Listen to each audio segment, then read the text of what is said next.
So this paper is going to tell us about the virologic and antigenic characteristics of COVID variants LF.721, MP1, and most importantly, LP.8.1. This is the one that most likely is going to become a dominant variant very shortly. So this is a preprint. A preprint is a paper that has been put out to public, that has been published in a way, but it is not yet peer-reviewed. It's going to undergo a peer review process where other scientists look at it, review it, make sure everything's correct. But sometimes journals want to push things out that they think are very important. So getting new COVID variant information, that would be a very important thing. So they push out a preprint, title it preprint, and then it goes through the peer review process and then usually gets uploaded with some corrections, figure changes, wording changes, etc.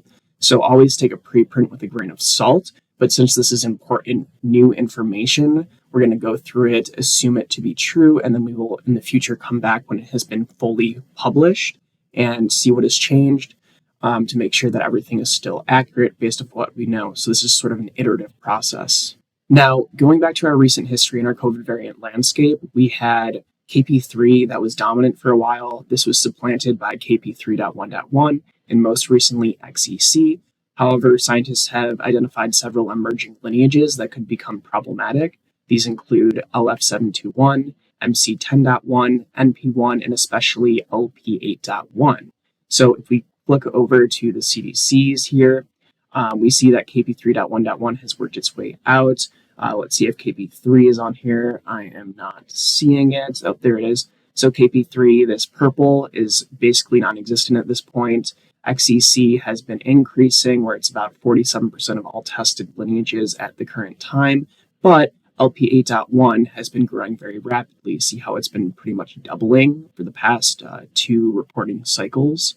So this is one that's likely going to become a dominant variant. So that's why we're very interested in this data. Now, before we fully dive into this paper, we have to talk about 2 things up front, because we have to talk about what makes a COVID variant a strong and dominant variant. So there's 2 things that we basically look at. We look at immune escape and we look at ACE2 binding affinity. So what does that mean? So immune escape is if a particular COVID variant is able to evade prior immunity. So this would be vaccination and infection immunity. If you take blood from an infected person or someone that has been vaccinated and you run these tests on it, this would be serological testing.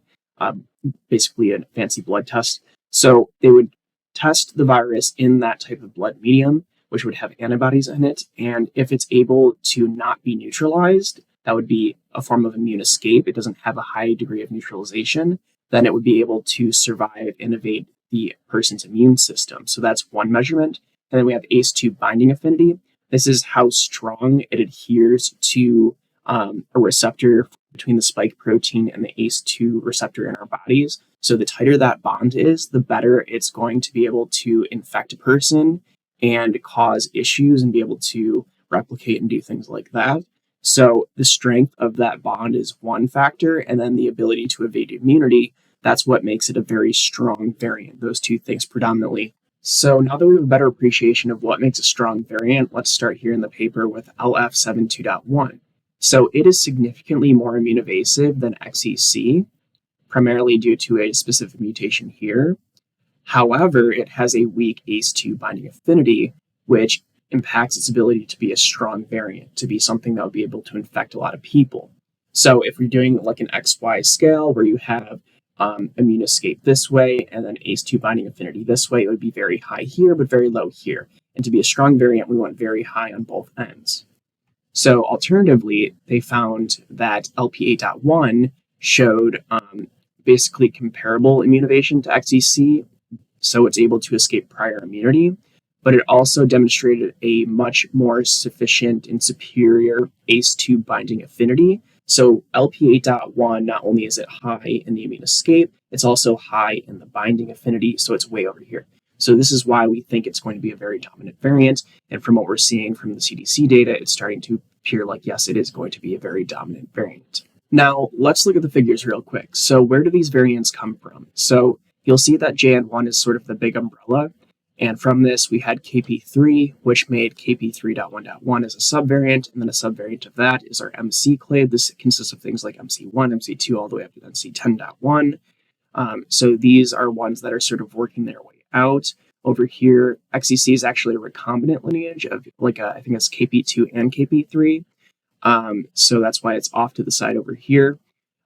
So this is the one that's sort of predominant right now. These ones are starting to work their way out.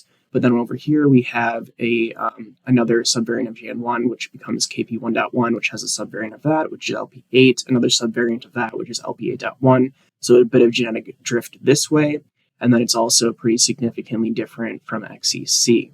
So this is where they come from. So let's look over here. So XEC has a pretty low growth advantage over KP3.1.1, which is one that was sort of like the most dominant for a while there. And XEC is currently what's dominant here, but you can see it's a very low growth advantage. So that's why I've been calling it like a pseudo-dominant variant, because it's not a super strong variant. It's just stronger than what currently exists out there right now. So it's like the biggest one right now, but it's really not that great of a variant. So you can see over here, it's making up about 47% of all variants in proportion right now, tested by the CDC. And then LP8.1, you'll see over here that it has a much higher growth advantage than KP3.1.1 and even higher growth advantage than XEC. So you can see from this chart that it's very well expected that this will outpace XEC pretty quickly. And we're seeing that's likely the case because it pretty much doubled between these reporting periods, going from about 6% to 10% to 15%. That's a very fast increase. And if XEC truly was a very big dominant variant, you wouldn't expect this fast growth from something like LP8.1. And what the authors are noting here is that LP8.1 has found a way to preserve ACE2 binding affinity, having very strong binding affinity similar to KP3, while achieving high immune evasion capabilities similar to XEC, which means that LP8.1 is going to have a pretty high growth advantage. What we're seeing from this paper is part of why I think we're probably not yet at our peak of our winter wave yet, that we have probably hit like a local peak from all of the gatherings, from the holiday gatherings. So I think we hit a local peak, but we're going to go down a little bit, but I think we're going to head right back up and have a secondary peak because of the emergence of LP8.1, because it's really starting to pick up. And this is how we can use things from the literature to help guide our thoughts and decisions on what we think things are going to happen. So this is something that you should do. Always look for new literature, emerging literature that comes out. And that's our summary for today. Have a good one.